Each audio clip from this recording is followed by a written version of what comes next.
എല്ലാവർക്കും രാമായണ മാസം 11-ാം ദിവസത്തിലേക്ക് സ്വാഗതം. ഇന്ന് നമ്മൾ ആരണ്യകാണ്ഡത്തിലേക്ക് കടക്കുകയാണ്. ബാലലോചനും പശുപതിയും ചന്ദ്രശേഖരനും ഭഗവാനും പരമാത്മസ്വരൂപനുമായ ശ്രീ പരമേശ്വരൻ ശ്രീ പാർവതിയോട് പറഞ്ഞു, ഭക്തപ്രിയായ അല്ലയോ പാർവതി, പരമാത്മാവും ആനന്ദരൂപനും ആത്മരാമനും അദ്വയനും ഏകനും അവ്യനും അഭിരാമനുമായ ശ്രീരാമൻ അത്രി മഹർഷിയുടെ ആശ്രമത്തിൽ ഒരു ദിവസം സുഖമായി വസിച്ചു. പിറ്റേ ദിവസം രാവിലെ എഴുന്നേറ്റ് നിത്യകർമ്മങ്ങൾ അനുഷ്ഠിച്ചതിനു ശേഷം ദീർഘയാത്ര തുടങ്ങാറായപ്പോൾ മുനിയെ നോക്കി ശ്രീരാമൻ ഇങ്ങനെ പറഞ്ഞു, ബ്രഹ്മപുത്രനായ മഹർഷിയെ, മുനിസമൂഹം വസിക്കുന്ന ദണ്ഡകാരണ്യത്തിലേക്ക് പ്രയാസം കൂടാതെ എത്തിച്ചേരാൻ അനുഗ്രഹിക്കണം. പണ്ഡിത ശ്രേഷ്ഠനും കരുണാനിധിയുമായ താപസേന്ദ്ര, സഞ്ചാരയോഗ്യമായ പെരുവഴി കാണിച്ചു തരാൻ കുറച്ച് ശിഷ്യന്മാരെ കൂടി അയക്കണം.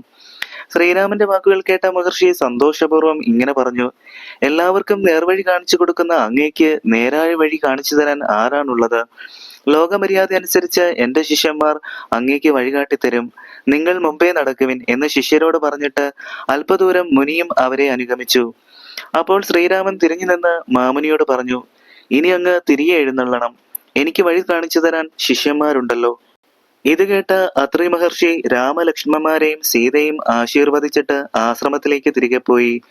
തുടർന്ന് അവർ അല്പദൂരം നടന്നപ്പോൾ മുമ്പിൽ ഒരു മഹാനദി കണ്ടു. എങ്ങനെയാണ് ഈ മഹാനദി കടക്കേണ്ടത്? ശ്രീരാമൻ മുനിശിഷ്യന്മാരോട് ചോദിച്ചു.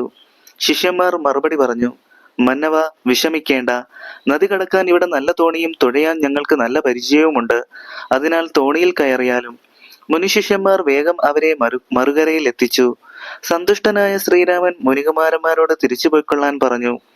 ആശ്രമത്തിലെത്തിയ ശിഷ്യന്മാർ അത്രി മഹർഷിയെ വിവരങ്ങളെല്ലാം അറിയിച്ചു.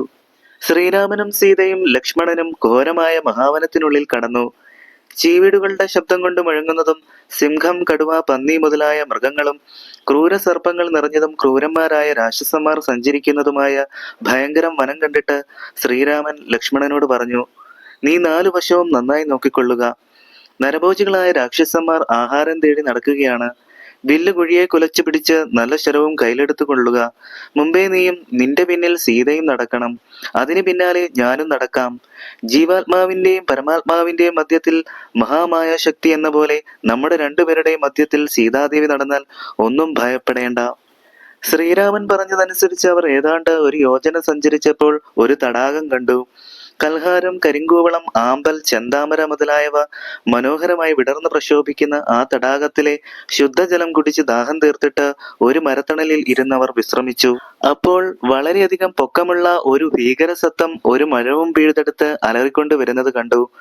ഗുഹ പോലുള്ള വായ, തിളങ്ങുന്ന ഘോര ദംഷ്ട്രകൾ, ചെമന്ന കണ്ണുകൾ, കടുവ, സിംഹം, കാട്ടുപോത്ത്, പന്നി, ആന, മാൻ തുടങ്ങിയ വന്യമൃഗങ്ങളെയും പിടഞ്ഞു നിലവിളിക്കുന്ന മനുഷ്യരെയും കോർത്ത് ഇടത്തെ തോളിൽ ചേർത്ത് പിടിച്ചിരിക്കുന്ന ശൂലം എന്നിവയോടുകൂടിയും പച്ചമാംസവും ഭക്ഷിച്ചുകൊണ്ട് അവരുടെ നേരെ അലറിക്കൊണ്ട് പാഞ്ഞെടുക്കുന്ന അത്യുഗ്ര ജീവിയെ കണ്ട് അമ്പും വില്ലും എടുത്തുകൊണ്ട് എഴുന്നേറ്റ് ശ്രീരാമൻ പറഞ്ഞു, നോക്കൂ, നമ്മുടെ നേരെ ഒരു ഭയങ്കര രാക്ഷസൻ പാഞ്ഞു വരുന്നു. അമ്പ് തൊടുത്ത് മനുക്കരുത്തോടെ നിന്നുകൊള്ളൂ.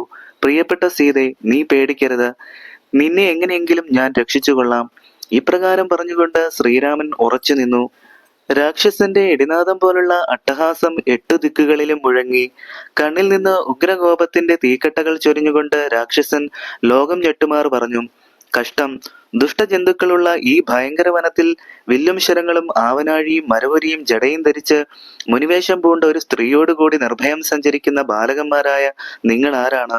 ഈ കാട്ടിൽ സഞ്ചരിക്കാൻ എന്താണ് കാരണം? പറയൂ. രാക്ഷസന്റെ വാക്കുകൾ കേട്ട് പുഞ്ചിരിയോടെ ശ്രീരാമൻ ഇങ്ങനെ പറഞ്ഞു, രാമൻ എന്നാണ് എന്റെ പേര്. ഇവൾ എന്റെ ഭാര്യ സീതാദേവി. ഇവൻ എന്റെ അനുജൻ, പേര് ലക്ഷ്മണൻ. അച്ഛന്റെ ആജ്ഞപ്രകാരം ഞങ്ങൾ വനത്തിൽ സഞ്ചരിക്കുന്നു. നിന്നെ പോലുള്ള രാക്ഷസരെ ശിക്ഷിച്ച് 3 ലോകങ്ങളെയും രക്ഷിക്കുകയാണ് വനയാത്രയുടെ ലക്ഷ്യം. ഇത് കേട്ട് ക്രുദ്ധനായ രാക്ഷസൻ ഒരു മരവും പിഴുതെടുത്ത് അട്ടഹസിച്ച് വായും പിളർന്നുകൊണ്ട് പറഞ്ഞു, ശക്തനായ വിരാതനെ കുറിച്ച് നീ കേട്ടിട്ടില്ലേ? ഈ 3 ലോകത്തിലും എന്നെ അറിയാത്തവരായി ആരുണ്ട്? ഇപ്പോൾ നീ ഒരു മൂഢനാണെന്ന് എനിക്ക് മനസ്സിലായി. എന്നെ പേടിച്ച് മുനിമാരെല്ലാം ഈ പ്രദേശം ഉപേക്ഷിച്ച് ദൂരെ പോയി. നിങ്ങൾക്ക് ജീവിക്കാൻ ആശയുണ്ടെങ്കിൽ ഈ സുന്ദരിയെയും ആയുധങ്ങളെയും ഉപേക്ഷിച്ചിട്ട് എങ്ങോട്ടെങ്കിലും ഓടിപ്പോകുവിൻ. ഇല്ലെങ്കിൽ നിങ്ങളെയെല്ലാം തിന്ന് ഞാൻ വിശപ്പടക്കും. ഇങ്ങനെ പറഞ്ഞിട്ട് വിരാതൻ വേഗം സീതയുടെ നേർക്കെടുത്തു. പെട്ടെന്ന് അമ്പുകൾ കൊണ്ട് ശ്രീരാമൻ അവന്റെ കൈകൾ അറുത്തു. അപ്പോൾ അവൻ കോപത്തോടെ രാമന്റെ നേർക്ക് പാഞ്ഞു. രാമൻ ശരം പ്രയോഗിച്ച് അവന്റെ കാലുകളും മുറിച്ചു. വീണ്ടും കോപത്തോടെ അടുക്കുന്ന അവന്റെ ശിരസ്സും എഴുതി വീഴ്ത്തി. അവന്റെ ചോര അവിടെ പരന്നൊഴുകി. സീതാദേവി സസന്തോഷം രാമനെ ആലിംഗനം ചെയ്തു. അപ്സര സ്ത്രീകൾ നൃത്തം ചെയ്തു. ദേവദുന്ദുഭികൾ വാനിൽ മുഴങ്ങി. അപ്പോൾ വിരാതനിൽ നിന്നുയർന്ന മനോഹര രൂപം ആകാശത്ത് പ്രത്യക്ഷമായി. സ്വർണഭൂഷണങ്ങളും പരിശുദ്ധമായി വസ്ത്രവും ധരിച്ച് സൂര്യകാന്തിയോടെ പ്രത്യക്ഷപ്പെട്ട ആ സുന്ദരരൂപൻ ആനന്ദത്തോടെ സ്തുതിച്ചുകൊണ്ട് പറഞ്ഞു: കാരുണ്യമൂർത്തിയും കമലാപതിയും ഭൂമിയുടെ നാഥനുമായ അല്ലയോ ശ്രീരാമ, ഞാൻ ഒരു വിദ്യാധരനായിരുന്നു. ദുർവാസാവ് മഹർഷിയുടെ ശാപത്താൽ ഞാൻ അഹങ്കാരിയായ ഒരു രാക്ഷസനായി തീർന്നു. അങ്ങയുടെ അനുഗ്രഹത്താൽ എനിക്ക് ശാപമോക്ഷവും മുക്തിയും ലഭിച്ചു. അങ്ങയുടെ പാദകമലങ്ങൾ എപ്പോഴും ഭക്തിപൂർവ്വം ചിന്തിക്കാൻ എനിക്ക് കഴിയണം. വാക്കുകൾ കൊണ്ട് രാമനാമം ജപിക്കുന്നതിനും കൈകൾ കൊണ്ട് അങ്ങയുടെ പാദപൂജ നടത്താനും അവസരമുണ്ടാകണം. ആഗ്രഹങ്ങളെല്ലാം സാധിച്ച വിദ്യാധരൻ ശ്രീരാമനോട് യാത്രാനുമതി വാങ്ങി സ്വർഗത്തിലേക്ക് പോയി. ഈ കഥകൾ പറഞ്ഞ ശ്രീരാമനെ സ്തുതിക്കുന്നവർക്ക് പാപമകന്ന് മോക്ഷം ലഭിക്കും. അനന്തരം രാമലക്ഷ്മണന്മാരും സീതയും ഐശ്വര്യപൂർണമായ ശരംഭാംഗാശ്രമത്തിലെത്തി. സാക്ഷാൽ ഈശ്വരനെ ബാഹ്യനേത്രങ്ങൾ കൊണ്ട് കണ്ട ശരംഭ മഹർഷി ഫലമൂലാദികൾ സമർപ്പിച്ച് അതിഥി പൂജ ചെയ്തിട്ട് ആഹ്ലാദപൂർവ്വം പറഞ്ഞു: സീതാദേവിയോടൊന്നിച്ച് അങ്ങയെ കാണണമെന്ന ആഗ്രഹത്തോടെ വളരെ നാളുകളായി ഞാൻ ഇവിടെ കാത്തിരിക്കുകയായിരുന്നു. പരിശുദ്ധമായ മനസ്സോടെ വളരെ കാലം തപസ് ചെയ്ത് നേടിയ പുണ്യം മുഴുവനും മനുഷ്യനായി അവതരിച്ച അങ്ങേക്ക് സമർപ്പിക്കുന്നു. ഞാൻ നേടിയ പുണ്യമെല്ലാം അങ്ങയിൽ സമർപ്പിച്ചതിന് ശേഷമേ ദേഹത്യാഗം ചെയ്യാവൂ എന്ന് കരുതി ഇവിടെ വളരെ കാലം കാത്തിരിക്കുകയായിരുന്നു. ഇന്ന് ഞാൻ സകല ബന്ധങ്ങളും ഉപേക്ഷിച്ച് മുക്തിപദം പ്രാപിക്കുന്നു. സീതയോടൊന്നിച്ചിരിക്കുന്ന ശ്രീരാമനെ കണ്ടുകൊണ്ടിരിക്കെ സസന്തോഷം സ്വന്തം ശരീരം യോഗാഗ്നിയിൽ ദഹിപ്പിച്ചിട്ട് ആ മുനീന്ദ്രൻ ബ്രഹ്മപദം പ്രാപിച്ചു. ആകാശത്തിൽ വിമാനങ്ങൾ നിറഞ്ഞു. ദേവന്മാർ പുഷ്പവൃഷ്ടി ചെയ്തു. ഇന്ദ്രൻ മഹർഷിയുടെ പാദങ്ങൾ വണങ്ങി. സീത, ലക്ഷ്മണൻ എന്നിവരോടൊപ്പം ശ്രീരാമനും ശരംഭംഗന്റെ മോക്ഷപ്രാപ്തി കൗതുകത്തോടെ കണ്ടു. അവിടെ തന്നെ കുറച്ചു സമയം കഴിച്ചു കൂട്ടിയിട്ട് ഇന്ദ്രാദി ദേവന്മാർ സ്വർഗത്തിലേക്ക് മടങ്ങി.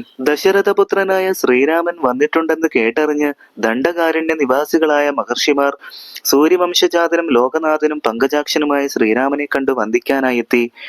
രാമലക്ഷ്മണന്മാരും സീതയും മുനിമാരെ വീണു വണങ്ങി. മഹർഷിമാർ അവരെ ആശീർവദിച്ച ശേഷം പൂർണ്ണ സന്തോഷത്താൽ പരവശരായി ഇപ്രകാരം പറഞ്ഞു: അങ്ങയുടെ തത്വം മുമ്പേ തന്നെ ഞങ്ങൾ അറിഞ്ഞിരിക്കുന്നു. സർപ്പനാഥനായ അനന്തനിൽ പള്ളി കൊള്ളുന്ന അങ്ങ് ബ്രഹ്മാവിന്റെ അപേക്ഷയനുസരിച്ച് ഭൂമിയുടെ ഭാരം കളയുന്നതിനായി സൂര്യവംശത്തിൽ ജനിച്ചിരിക്കുകയാണ്. ലക്ഷ്മണൻ അനന്തനും സീതാദേവി മഹാലക്ഷ്മിയും ഭരതനും ശത്രുഘ്നനും വിഷ്ണുവിന്റെ ശംഖും ചക്രവുമാണ്. അങ്ങയുടെ അഭിഷേക വിഘ്നം തുടങ്ങിയ കാര്യങ്ങൾ ഞങ്ങളുടെ ദുഃഖം തീർക്കുന്നതിന് വേണ്ടിയാണ്. പകല മഹർഷിമാരും കൂട്ടമായി താമസിക്കുന്ന കാട്ടിലെ ആശ്രമ സ്ഥലങ്ങൾ കാണുന്നതിന് അങ്ങ് ലക്ഷ്മണൻ, സീത എന്നിവരോടുകൂടി ഞങ്ങളുടെ കൂടെ വരണം. ആ സ്ഥലം കണ്ടാൽ ഞങ്ങളോട് അങ്ങേക്ക് കാരുണ്യം തോന്നാതിരിക്കില്ല. ഇങ്ങനെ പറഞ്ഞ മഹർഷിമാരോടൊപ്പം ശ്രീരാമൻ പോയി പല ആശ്രമങ്ങളും കണ്ടു. അവയ്ക്ക് സമീപം മനുഷ്യരുടെ തലയോട്ടികളും അസ്ഥികളും കുന്നുപോലെ കൂട്ടിക്കിടക്കുന്നതിന് കാരണമെന്താണെന്ന് ശ്രീരാമൻ ചോദിച്ചു. മുനിമാർ പറഞ്ഞു: രാമചന്ദ്ര, കേട്ടാലും. രാക്ഷസന്മാർ മുനിമാരെ പിടികൂടി നിർദ്ധയം കൊന്നു തിന്നുന്നത് കൊണ്ടാണ് ഈ പ്രദേശം അസ്ഥികൾ കൊണ്ട് നിറഞ്ഞിരിക്കുന്നത്. ഈ വൃത്താന്തം കേട്ട് കാരുണ്യപരവശനായ ശ്രീരാമൻ പറഞ്ഞു: നിഷ്ഠുരന്മാരായ ദുഷ്ടരാക്ഷസന്മാരെ മുഴുവൻ ഞാൻ കൊല്ലുന്നുണ്ട്. നിങ്ങൾ ഇഷ്ടം പോലെ യാഗാദികൾ അനുഷ്ഠിച്ച് സസന്തോഷം ഇവിടെ വസിക്കുക. സത്യപരാക്രമനായ ശ്രീരാമൻ ഇങ്ങനെ സത്യം ചെയ്തിട്ട് വനവാസികളായ മഹർഷിമാരാൽ സംഭൂച്ചിനായി അവിടെ ഇവിടെയുള്ള മഹർഷിമാരുടെ ആശ്രമങ്ങളിൽ സത്സംഗം അനുഭവിച്ചാനന്ദിച്ചുകൊണ്ട് 13 വർഷം കഴിഞ്ഞു. അക്കാലത്ത് ശ്രീരാമൻ പ്രസിദ്ധവും മനോഹരവുമായ സുധീഷ്ണാശ്രമം കണ്ടു. ശ്രേഷ്ഠരായ മഹർഷിമാരും അവരുടെ ശിഷ്യന്മാരും അധിവസിക്കുന്നതും എല്ലാ ഋതുക്കളുടെയും ഗുണഗണങ്ങൾ ഒന്നിച്ചു ചേർന്നതിനാൽ എല്ലാ കാലത്തും ആനന്ദം നൽകുന്നതുമായിരുന്നു ആ ആശ്രമം. ശ്രീരാമൻ അനുജനോടും സീതയോടും ഒന്നിച്ച് വന്നു ചേർന്നിട്ടുണ്ടെന്നറിഞ്ഞ രാമമന്ത്രോപാസകനും അഗസ്ത്യ ശിഷ്യനുമായ സുധീഷ്ണ മഹർഷി സംഭ്രമത്തോടും സന്തോഷത്തോടും ചെന്ന് എതിരേറ്റ് സ്വീകരിച്ച് ആശ്രമത്തിനകത്തിലേക്ക് കൂട്ടിക്കൊണ്ടുപോയി അർഘ്യപാദാദികളാൽ പൂജിച്ചു. അനന്തരം ഭക്തി പാരവശ്യത്താൽ കണ്ണീർ പൊഴിച്ചുകൊണ്ട് ഗദ്ഗതത്തോടുകൂടി ഭക്തവത്സലനായ ശ്രീരാമനെ സ്തുതിച്ചു. ശ്രീരാമൻ സുധീഷ്ണനോട് ഇപ്രകാരം പറഞ്ഞു: അങ്ങയുടെ ആചാര്യനായ അഗസ്ത്യ മഹർഷിയെ കണ്ടു വന്ദിക്കുന്നതിന് എനിക്ക് ആഗ്രഹമുണ്ട്. അതിനെന്തു ചെയ്യണം? അവിടെ കുറച്ചുനാൾ താമസിക്കണമെന്ന് എനിക്ക് ആഗ്രഹമുണ്ട്. അഗസ്ത്യാശ്രമം വളരെ അടുത്താണല്ലോ. അപ്പോൾ സുധീഷ്ണൻ പറഞ്ഞു: ഇങ്ങനെ തോന്നിയതിന് അങ്ങേക്ക് മംഗളമുണ്ടാകട്ടെ. അഗസ്ത്യാശ്രമത്തിലേക്ക് ഞാൻ വഴി കാണിച്ചു തരാം. നാളെ ആകട്ടെ. ഇന്ന് സുഖമായി ഇവിടെ താമസിക്കാം. ഞാനും എൻ്റെ ഗുരുവിനെ കണ്ടിട്ട് വളരെ നാളായി. ഇനി സന്തോഷത്തോടെ നമുക്ക് ഒരുമിച്ച് പോയി അദ്ദേഹത്തെ കാണാമല്ലോ. അവർ ആനന്ദത്തോടെ അന്ന് രാത്രി അവിടെ കഴിഞ്ഞു. പ്രഭാതത്തിൽ എഴുന്നേറ്റ് സന്ധ്യാവന്ദനം നടത്തിയിട്ട് സന്തുഷ്ടനായ മുനിയോടും സീതയോടും ലക്ഷ്മണനോടും കൂടി മെല്ലെ നടന്നു ഉച്ചയോടെ അഗസ്ത്യമുനിയുടെ അനുജന്റെ ആശ്രമത്തിലെത്തി. അഗസ്ത്യന്റെ അനുജൻ യഥായോഗ്യം അതിഥികളെ സ്വീകരിച്ചു. വന്യഭോജനം കഴിച്ച് പലതും സംസാരിച്ചുകൊണ്ട് അന്ന് രാത്രി അവിടെ താമസിച്ചു. സൂര്യൻ ഉദിച്ചപ്പോൾ എഴുന്നേറ്റ് സൂര്യാഞ്ജലി സമർപ്പിച്ചതിനു ശേഷം കാട്ടുപാതയിലൂടെ പതുക്കെ മുന്നോട്ട് നീങ്ങി. അങ്ങനെ അവർ അഗസ്ത്യാശ്രമത്തിനടുത്തുള്ള ഒരു സ്ഥലത്തെത്തി. അപ്പോൾ ശ്രീരാമൻ സുദീക്ഷണനോട് പറഞ്ഞു, അങ്ങ് വേഗം പോയി ജാനകി, അനുജനായ ലക്ഷ്മണൻ എന്നിവരോടൊപ്പം അഗസ്ത്യ മഹർഷിയുടെ ദർശനത്തിനു വേണ്ടി ഞാൻ ആശ്രമത്തിനടുത്തുള്ള വനപ്രദേശത്ത് കാത്തിരിക്കുന്ന വിവരം അറിയിക്കുക. ശ്രീരാമന്റെ വാക്കുകൾ കേട്ട് സുദീക്ഷണൻ വളരെ സന്തോഷമെന്ന് പറഞ്ഞിട്ട് വേഗം അഗസ്ത്യാശ്രമത്തിലേക്ക് ചെന്ന് സന്തോഷത്തോടെ അഗസ്ത്യനെ നമസ്കരിച്ചു. ശ്രീരാമ ഭക്തന്മാരുടെ മധ്യത്തിൽ രാമമന്ത്രം വ്യാഖ്യാനിച്ചു കൊണ്ടിരിക്കുകയായിരുന്നു ആത്മരാമനായ അഗസ്ത്യ മഹർഷി. വലിയ വിനയത്തോടെ സുദീക്ഷണൻ മഹർഷിയെ സാഷ്ടാംഗം വണങ്ങിയിട്ട് പറഞ്ഞു, ദശരഥപുത്രനായ ശ്രീരാമചന്ദ്രൻ സഹോദരനോടും ഭാര്യയോടും കൂടി കരുണാനിധിയായ അങ്ങയെ കണ്ടു വന്ദിക്കുന്നതിനായി വെളിയിൽ കാത്തു നിൽക്കുന്നു. ശ്രീരാമന്റെ വരവ് അഗസ്ത്യ മഹർഷി നേരത്തെ തന്നെ ജ്ഞാനദൃഷ്ടി കൊണ്ട് മനസ്സിലാക്കിയിരുന്നു. എങ്കിലും ഇങ്ങനെ പറഞ്ഞു, നിനക്ക് മംഗളമുണ്ടാകട്ടെ.